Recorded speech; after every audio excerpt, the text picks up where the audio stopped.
River City. Start the new year off with a new Chevy Silverado. We have the right Silverado to get your hauling and towing jobs done, like our 1500s, 2500s, and 3500s in gas or diesel with several trim levels, custom, LT, LTZ, or even high country. Celebrate winter today. BombChevyBuick.com, right from the start.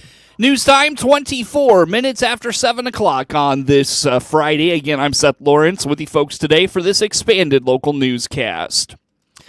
Millions of dollars in grants are going to be available to bolster the state's food systems. The grants from the Illinois Department of Agriculture are designed to fill needs in the middle of supply chains after the food has been grown and before it gets to the consumer. Christy Jones, Deputy Director of Agriculture, says many farmers can grow plenty of food, but they struggle to store it or get it to market.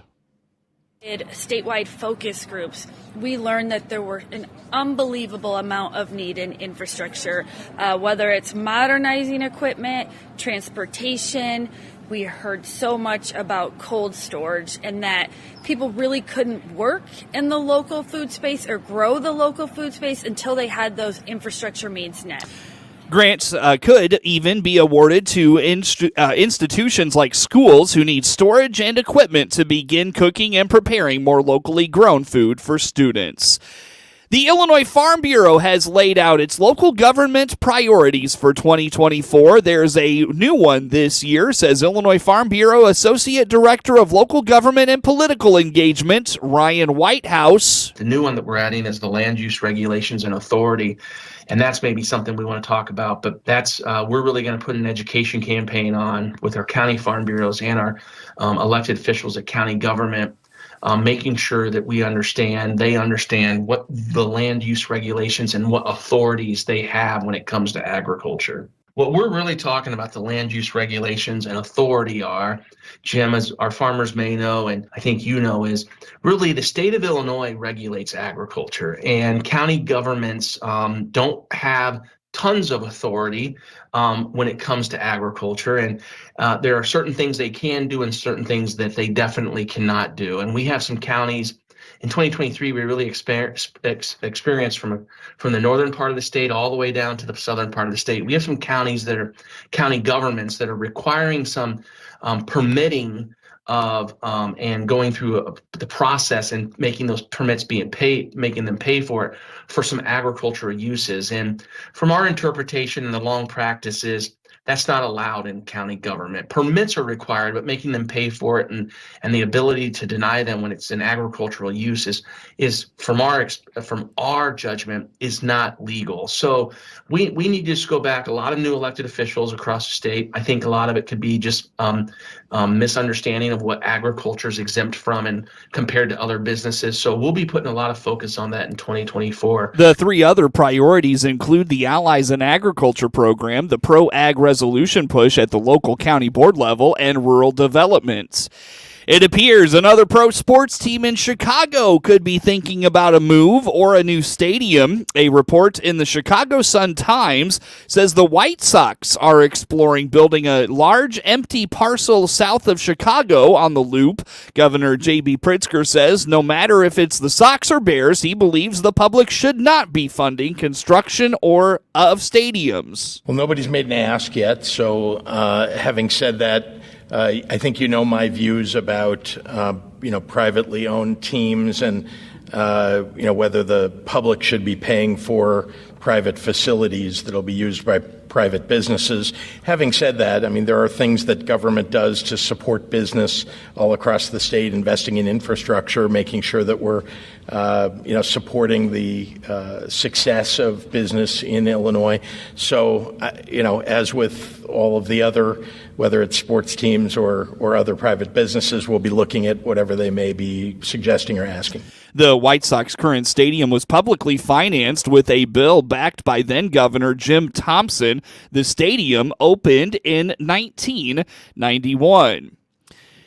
The USDA recently awarded its latest round of Market Access Program and Foreign Market Development Program awards to assist organizations in opening and expanding global ag export markets. Rod Bain has this quick report. Investment in foreign market development and access for U.S. farm and food goods. That's behind the latest awards for ag organizations participating in USDA's Market Access Program and Foreign Market Development Program. MAP and FMD are Farm Bill mandated programs. They're funded annually through a competitive application process each year. We award these funds to industry partners. Chris Jaquette of the Foreign Agricultural Service says for fiscal year 2024, almost 70 nonprofit organizations and cooperatives will receive over $174 million through MAP, while $27 million is allocated to 20 trade organizations under FMD. So they use these funds and they have developed a long-term strategy that these allocations are based upon. We're active all around the world, depending on commodity and the need and available market. I'm Rod Bain reporting for the U.S. Department of Agriculture in Washington, D.C. News time is 29 minutes after 7 o'clock. Coverage of news brought to you by Baum Chevrolet Buick in Clinton, your Silverado headquarters. And we stream to Facebook and YouTube, brought to you by Peterson Insurance, your Pekin Insurance agent in Clinton. Coming up on 7:30 on this Friday, a look at network news comes your way next on the WHOW Morning Show. SRN News, I'm Rich Thomason. Another of those short-term spending bills is set for President Biden's signature after clearing Congress will keep the government running into March. Senate Minority Leader Mitch McConnell is among those signing on to a document supporting former President Trump's legal battle to stay on the ballot in Colorado.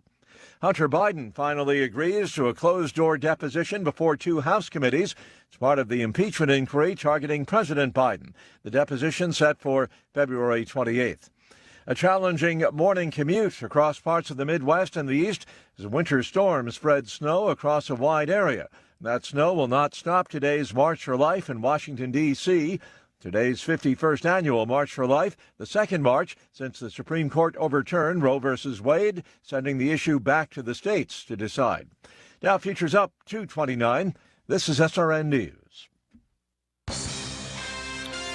Time now for a look at sports. I'm Seth Lawrence with this report. The Clinton Lady Maroons held off Warrensburg-Latham 49-37 in Central Illinois Conference girls basketball action Thursday night in Warrensburg. With the score tied at 13 after one quarter of play, the Lady Maroons used an 11-3 second quarter to take a 24-16 lead into the half. That lead would stand up the rest of the way as the Lady Cardinals got within 36-31 after three quarters. Heidi Humble led a balanced scoring attack with 13 points. Clara Dempsey and Avery Smith each scored 12 for Clinton. Warrensburg-Latham drops to 4-16 overall and 0-4 in the CIC. Clinton goes to 12-9 overall and 3-1 in the Central Illinois Conference. It's off to tournament play for the Lady Maroons. The Central Illinois Conference tournament will be a pool play round-robin tournament this year. Clinton opens action Monday evening hosting Shelbyville at 7:30. The Maroons will then travel to Central A&M Tuesday night to finish out pool play. St. Joe Ogden jumped out early, and Monticello never recovered as the Lady Spartans topped the Lady Sages 46-33 in Illini Prairie Conference High School girls basketball action Thursday night in St. Joseph. Allie Widener led the way for Monticello with 16 points and 8 rebounds. She had 4 assists and a steal. Maya High scored 10 points with 7 rebounds for Monticello. The Lady Sages dropped to 8-14 overall and 1-3 in the Illini Prairie Conference. They will travel to Rantoul on Monday night.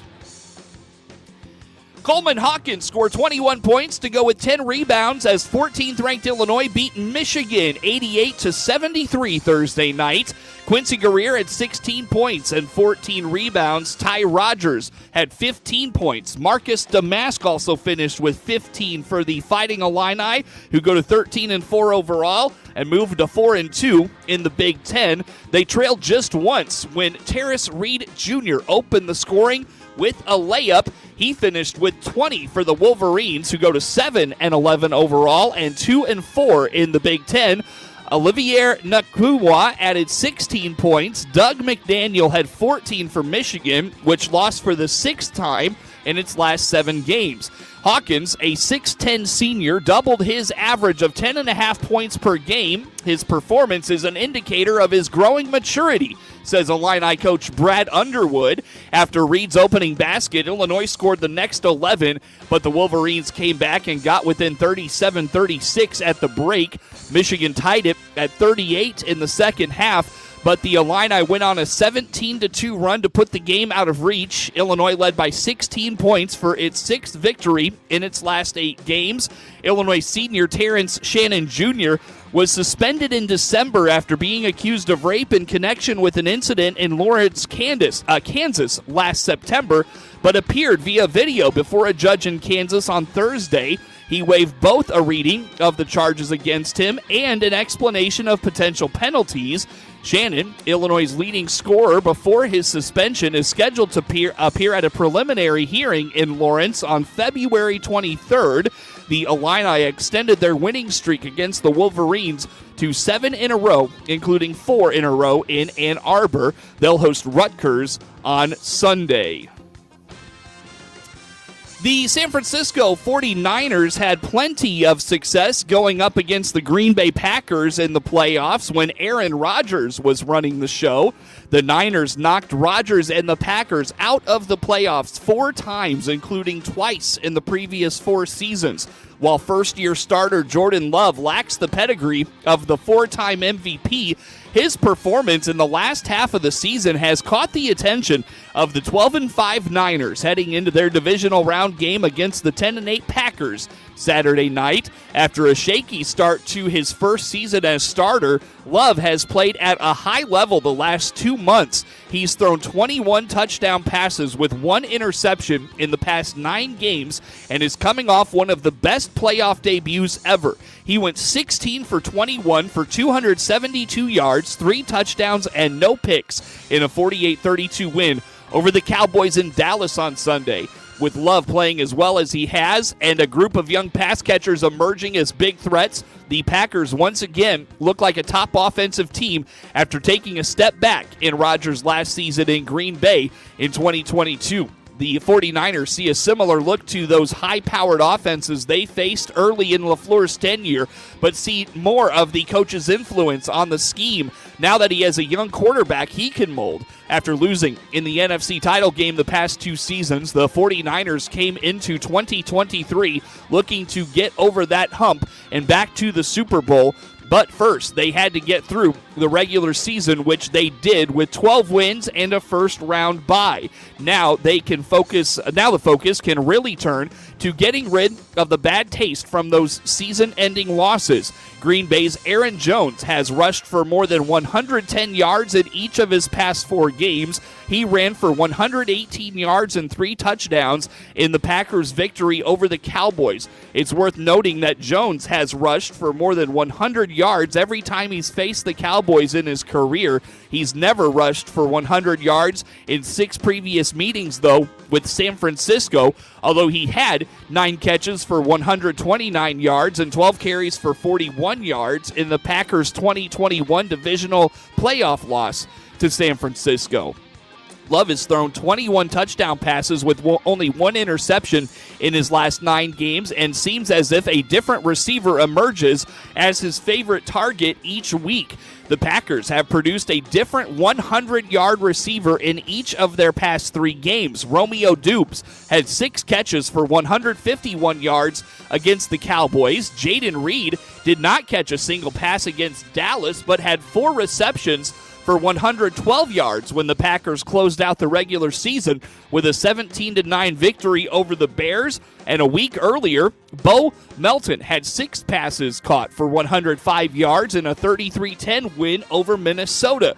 Both teams come into the game with rookie kickers in a bit of a rut. Third-round pick Jake Moody missed his first extra point of the season and a 38-yard field goal in San Francisco's Week 18 loss to the Rams. 6th-round pick Anders Carlson missed an extra point attempt in 3 of the Packers' past 4 games. He also missed a 41-yard field goal against Chicago and is just 7 of 13 this season on field goal attempts of at least 40 yards. Game time is 7:15 Saturday night. Nikola Vucevic had 24 points and 14 rebounds. DeMar DeRozan scored 24 points against his former team, and the Chicago Bulls beat the Toronto Raptors 116-110 on Thursday night. Kobe White had 23 to help the Bulls snap a 4-game losing streak in Toronto. Patrick Williams scored 12, and Alex Caruso and Ayo Dosunmu each had 10. Chicago outscored Toronto 74-50 on points in the paint. Bulls guard Zach LaVine had 8 points, connecting on 3 of 7 shooting attempts in 24 minutes. He left the court after rolling his right ankle early in the third, but returned for a 4-minute stint later in the period. The 2-time All-Star played just over 2 minutes in the fourth. Raptors forward Scotty Barnes had 31 points, 1 shy of his career best. RJ Barrett had 17, but Toronto fell to 2-6 on the second night of a back-to-back. The Raptors shot a season worst, 4 of 32 from long range Monday in a loss to Boston, then made a season-high 20 Wednesday in a win over Miami, but they went cold again Thursday, missing 9 straight from distance to start the game and finished 10 for 38 on threes. Bruce Brown had 15 points in his Raptors debut, a day after being part of a trade that sent 2-time All-Star Pascal Siakam to Indiana. Toronto trailed 38-27 after the first quarter, but rallied to cut the gap to 5 points, 63-58 at the half. Barnes scored 9 points in the third as the Bulls took a 90-86 lead to the fourth. Toronto center Jakob Poeltl missed his 6th straight game because of a sprained left ankle. The Bulls will host Memphis on Saturday.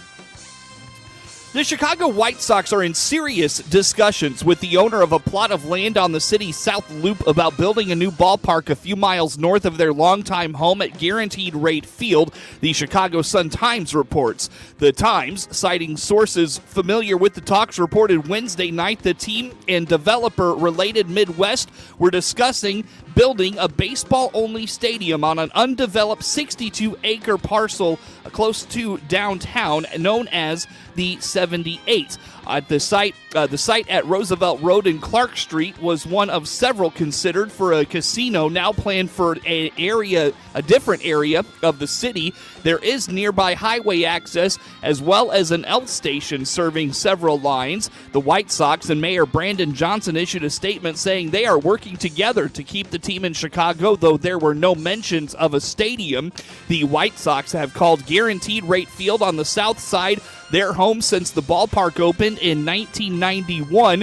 Before that, they played across the street at the now demolished Comiskey Park from 1910 to 1990. The White Sox lease at Guaranteed Rate Field, which is owned by the Illinois Sports Facilities Authority, expires after the 2029 season. Jerry Reinsdorf acknowledged in late August the team would at least take a look at a new ballpark. The White Sox are not the only major Chicago team exploring a new home. The NFL's Chicago Bears are mulling a move out of Soldier Field. Ukko-Pekka Luukkonen made 19 saves for his second consecutive shutout as the Buffalo Sabres beat the Chicago Blackhawks 3-0 Thursday night in a game moved back a day because of snow. Zemgus Girgensons, J.J. Peterka, and Rasmus Dahlin scored. Luukkonen had his third career NHL shutout, also beating San Jose 3-0 on Monday. His best save came with 5:45 remaining when he stopped Reese Johnson from close range on a 2-on-1 opportunity. Arvid Soderblom had 28 saves for the struggling Blackhawks, who have 2 victories in their last 11. They'll host the Islanders on tonight. The Washington Capitals beat the St. Louis Blues 5-2 Thursday night for a second consecutive victory, scoring more than 4 in a game for just the second time this season. TJ Oshie, who played his first 7 seasons with the Blues before being traded to Washington in 2015, has been on a roll since returning from injury January 11th after scoring twice on the power play and adding an empty netter with 19 and a half seconds left. He has 5 goals in his past 4 games after scoring just 2 in his first 21 this season. Dylan Strome scored his team-leading 16th of the season and had an assist. Max Pacioretty assisted on Oshie's first 2 goals to give him his first multi-point game since making his Caps debut January 3rd. Nicholas Aube-Kubel also scored, banking the puck in off St. Louis defenseman Justin Falk and past helpless goaltender Jordan Binnington. Former Caps forward Nathan Walker scored twice, and Binnington stopped 21 of the 25 shots he faced in the defeat. The Blues have lost 3 in a row and 4 of 5 since making a run under interim coach Drew Bannister. They're now 8-6-1 since firing 2019 Stanley Cup winner Craig Berube and promoting Bannister from the minors. They've scored 2 or fewer goals in 23 games this season. The teams meet again Saturday night in St. Louis, the start of a 4-game Western Conference trip for the Caps. Get sports anytime at DeWittDailyNews.com. This is staff meteorologist Jennifer Wojcicki with your regional radio forecast.